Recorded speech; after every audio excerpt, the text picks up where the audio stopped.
What's going on, everybody? Welcome back to another video, and today we're going to be looking at what the Winnipeg Jets may be looking to trade at the trade deadline, what could be available, for them to use to acquire assets. Obviously the Jets probably looking for a top 4D and maybe a 2C, but with that said, it's going to be expensive, right? You don't get a number 2 center and a top 4 defenseman for cheap. I mean, that's just not going to happen, and you're going to have to give something to get something. But with how good this team's been this season, I mean, right now, currently, as I make the video, they're number 1 in the Central and one of the best teams in the NHL. We all know this. Winnipeg's on a tear this year, but I think this is really the year where they say, all right, you know what, we got to go for this. I do think that they're going to acquire a top 6 centerman. I do think that they're going to go after a top 4 D-man, but again, will not be cheap. So we're going to go over the assets and what I think Winnipeg would be willing to give up for said pieces. Now, before we go out and talk about, what Winnipeg could be giving up, I want to go look at the Jets cap space. Their projected deadline cap space right now would be $5.4 million, which is pretty decent. I mean, that's not bad. So that's a pretty good start for Winnipeg. $5.4 million can take you pretty far, but if you're going to acquire a top 6 centerman and a top 4 defenseman, you probably need to clear a little bit more, and there are players on this roster that I think are expendable that would also, contribute to clearing the cap space. I'm going to start off with the most obvious one, and probably the one with the least amount of ramifications on the locker room, on the team, anything, the play on the ice, and that's Logan Stanley. Stanley makes $1 million this season. That all goes to the cap. I think that would be really easy just to get rid of him. I mean, what is he right now? The team's 7th defenseman, 8th defenseman if you think that Declan Chisholm's better. I personally do. If you think Ville Heinola is better, Ville's far and above Logan Stanley. We all know what Logan Stanley is.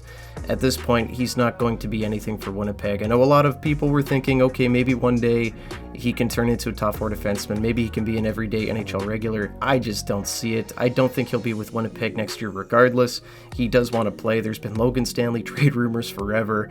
And I think this is finally where the Jets do part ways with him to clear out some cap space. And especially if they're bringing in another defenseman, why would they want Logan Stanley, right? They're going to have to put somebody on waivers anyway. It's probably going to be him either way. So the way I look at it, you might as well just cut, your costs now. I know it sucks that Stanley was a first-round pick and never really panned out in the NHL, but it would be time, I think, to get rid of him. Already 25 years old. He's not going to be anything really. I think a team like Chicago, a team like San Jose will just take him. I think that, the return's probably going to be something like a 6th or 7th round pick. I don't think it's going to be anything crazy, but right now the cap space is far more valuable than a guy that's going to be 8th or 9th on your depth chart come playoff time. Another player that I think could potentially see his way out of Winnipeg is Alex Iafallo, and it's not because of his play or anything, but it's because of his contract. Now, right now, Iafallo is making $4 million for this season and next season, and just the way the lineup shakes out currently for Winnipeg without any moves or anything added to this lineup, he's right now on the 4th line. A 4th liner making $4 million is kind of expendable at that point, and it's not because he's played bad or anything. There's just so much talent in front of him. Vlad Nemestikov's played fantastic this season. I mean, if you look at Nino Niederreiter, obviously he's not replacing him. I do think that he's better than Mason Appleton. However, Winnipeg loves Mason Appleton. They're not going to get rid of him right now. They seem happy, pairing him with Lowry and Niederreiter. That third line's been pretty good this season. So it does appear that he is going to be a 4th liner. Now, does Winnipeg turn around and say, okay, we can't have a 4th liner making $4 million when we're trying to acquire some more important pieces in, a top 6 centerman and a top 4 defenseman? I think it's totally possible. It's not something that I think they're actively searching to do. I don't think that they're shopping Alex Iafallo, but I think if they come to a situation where maybe they're trying to trade with Ottawa, let's say, I think that Iafallo would be a great fit there because the Senators want to add NHL talent right now. That's, been said by Elliot Friedman on his 32 Thoughts podcast. They are not looking for prospects. They are looking for, NHL players that can contribute now. So if, they are looking to get rid of Chikrin because he's not going to sign there long term, I think Alex Iafallo would be a fine player to throw their way. I mean, they could always flip him to next year if they're not in a position to be in the playoffs. He's a fine middle 6 player, just Winnipeg doesn't really have, a use for him in the middle 6 because of all the depth that they have. So I think if it does come down to it, if Chevy has an opportunity to grab a Jacob Chikrin or a player of that caliber, and, it comes down to him having to clear some cap with Alex Iafallo going the other way or going to another team to clear that cap space, I do think that he's going to look at it and say, okay, you know what, we got to make this move here. Sorry, Alex, but this is business. And, I wouldn't be mad at that. Last player that I think is expendable is probably Mason Appleton. I mean, he is what he is. I mean, he's a bottom 6 player. There's no way that the Jets actually get rid of him. I just think that he is probably expendable. 28 years old, makes $2.1 million for this season and next season. And he's just more replaceable. I think Iafalo's better than him. I'd rather get rid of Appleton, before Iafalo personally. But, Rick Bowness really likes him. I think that he's going to probably stay on the third line, maybe at some point get dropped to the fourth, depending on what Winnipeg does at the trade deadline. But, I don't see Mason Appleton going anywhere. But, if a team was like, hey, we demand Mason Appleton to trade you, blank player, maybe they do it. I don't know, but I just don't see it. So now that we've talked about some of the players that I think Winnipeg could look at getting rid of to clear some cap and bring in some assets, let's look at, some of the picks that I think that they'd be willing to part with. I don't think anything is really off limits here. I think that Winnipeg is going to have to definitely move a first-round pick, maybe, both first-round picks this year. And if they do that, I don't think that they're going to move that second-rounder that was acquired in the Pierre-Luc Dubois trade from LA. It's actually Montreal's second-round pick, so it will be a fairly high one. I don't see them getting rid of, a first and second in the same year. I could see them trading both firsts maybe, but I just don't see a world where, they totally clear the cupboard.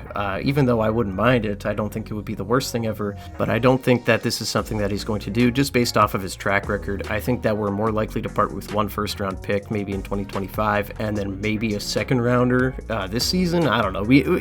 I don't know what's going to happen. We'll see. I think that he's more than prepared to splurge at this trade deadline. However, I don't think you're going to see the cupboards absolutely have the doors blown off them or anything like that, but I do think that he's going to do quite a bit of spending. So we've talked about players already on the roster that I think could be expendable because of, cap space and cap clearing to acquire other players. We've talked about draft picks that I think the Jets would part with, and now we're going to talk about prospects that I think could potentially be on the trade block. Now with prospects, I think it's going to be really dependent on who Winnipeg's going after, but I do think that Rutger McGroarty is probably the only untouchable. Maybe you can throw Brad Lambert in there. I don't think that Lambert and McGroarty are getting touched. Probably Kobe Barlow too. I wouldn't cry if we traded Kobe Barlow and, picked up a piece that, like Chikrin, right, like I've talked about before. If that's the piece that gets it done, so be it. Barlow is definitely a question mark. You don't know if that guy's going to pan out. He's very boom or bust type of prospect, but Rutger and Lambert, I'd pretty much, check off as guaranteed NHLers. Barlow's a little bit in the dark for me. The one guy that I do think Winnipeg should be shopping and should be trying to get rid of ASAP is Chaz Lucius. This is a guy that has been injured pretty much since they got him. I mean, when he's healthy, he's incredible. He's one of the best players Winnipeg has in their system, maybe number 3 in the organization in terms of prospects. But the problem with that guy is he is just always hurt. If it's not a concussion, it's a leg injury. If it's not a leg injury, it's a shoulder. It's always something with this guy, and it sucks to see because he is disgustingly talented. He's an incredible centerman. He's done really well in the AHL at age 20. I mean, 17 games played this year with 13 points. He's a great player. They just have not been able to use him. And I just think that, with the guys in front of him like McGroarty, Barlow, Lambert, I don't think that there's really, not necessarily room for him, but I just think that those guys are more guaranteed NHLers than Chaz Lucius is right now, considering his health. So we'll see what the Jets do, but I think that he should be on the block. Now, if the Jets are offering Chaz Lucius to teams and packages, and teams aren't totally sold on Lucius because of his health or for whatever reason, I wonder if teams start to ask about Nikita Chibrikov. He's a right winger.